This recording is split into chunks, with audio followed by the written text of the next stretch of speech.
Assalamualaikum warahmatullahi wabarakatuh. Halo teman-teman, kenalin nama aku Syifa Nur Fauzia dengan NIM 209250158.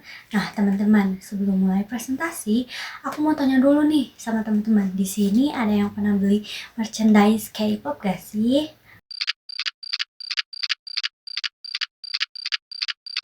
Kayak album, kayak gini album, photocard, kayak gini light stick, atau mungkin pin, kayak gini pin, atau keyring, atau mungkin awalnya cuma niat beli satu photocard doang, pas banget malah nambah album, hoodie, sama keyring. Nah, kalau jawabannya iya, selamat, kita satu perjuangan. Teman-teman, aku sendiri sebagai penggemar K-pop gitu, sering lihat berbagai toko online yang ngejual merchandise K-pop gitu, dari mulai Shopee, TikTok Shop, Instagram, sampai marketplace lainnya gitu. Nah, dari situlah aku mulai kepikiran nih guys, kalau toko online merchandise K-pop ini setiap hari menerima pesanan gitu, berarti mereka memperoleh penghasilan dong.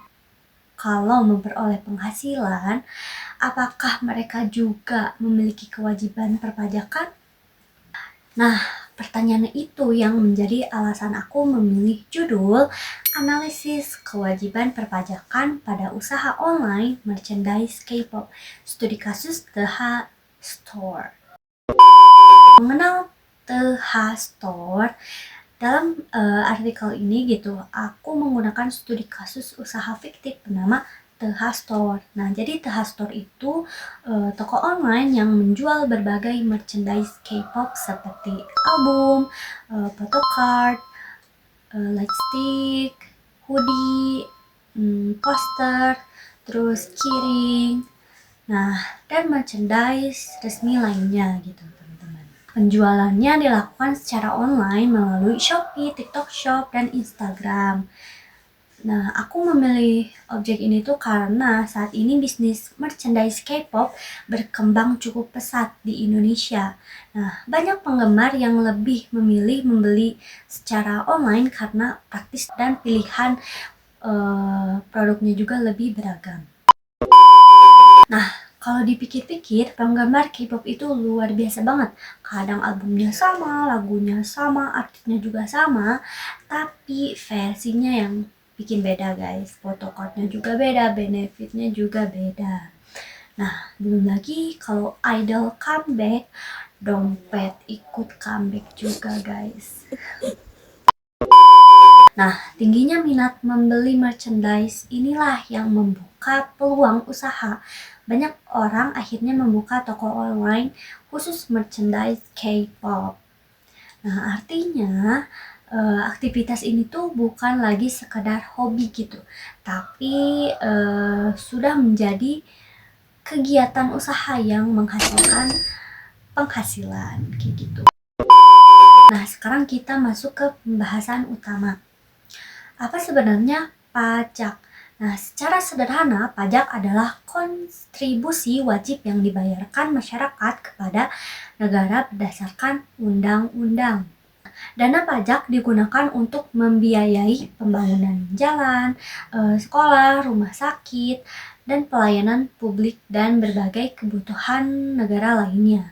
Jadi, ketika seseorang menjalankan usaha dan memperoleh penghasilan, maka akan muncul kewajiban perpajakan. Nah, sesuai ketentuan yang berlaku gitu. Terus selanjutnya ada PPh. Apa itu PPh? Nah, sesuai namanya, PPh dikenakan atas penghasilan yang diterima seseorang atau badan usaha. Nah, kalau TH Store itu memperoleh keuntungan dari hasil penjualan merchandise, maka ketentuan tersebut dapat menjadi objek pajak penghasilan sesuai ketentuan perpajakan. Namun, perlu dipahami bahwa yang diperhatikan bukan hanya uang yang masuk ke rekening, karena uang tersebut masih digunakan untuk membeli stok barang, membayar biaya operasional, biaya promosi, dan berbagai pengeluaran lainnya.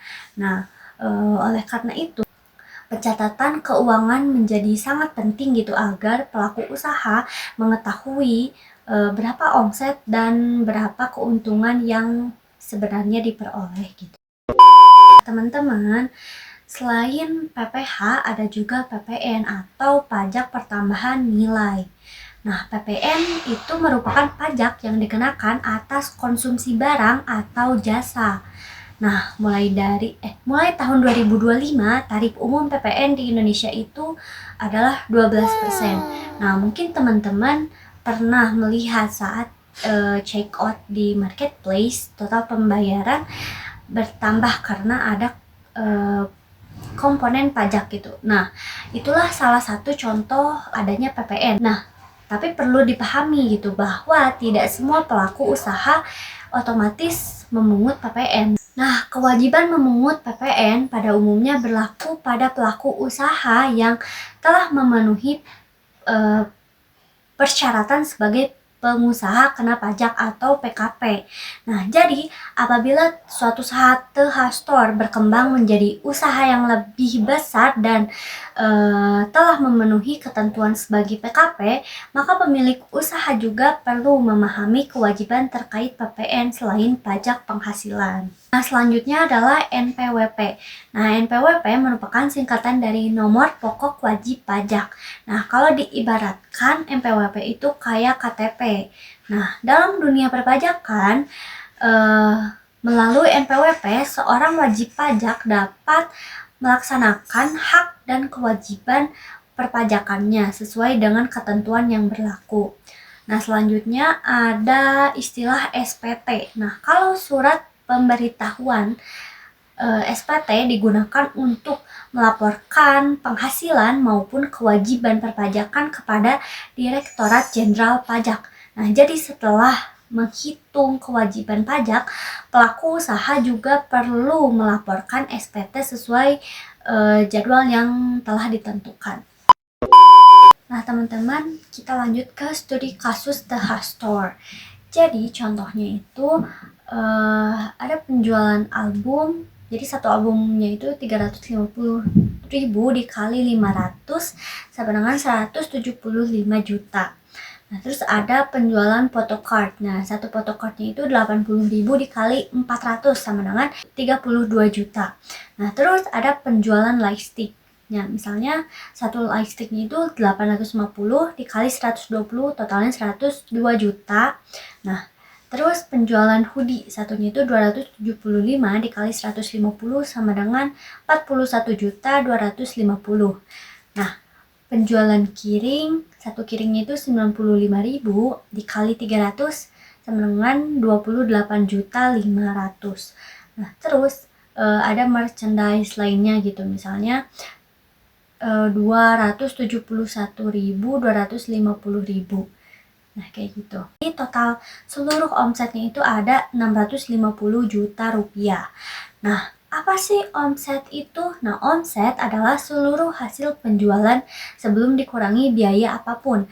Nah, artinya 650 juta ini belum tentu menjadi keuntungan karena Thehastor itu masih harus mengeluarkan biaya untuk membeli stok gitu.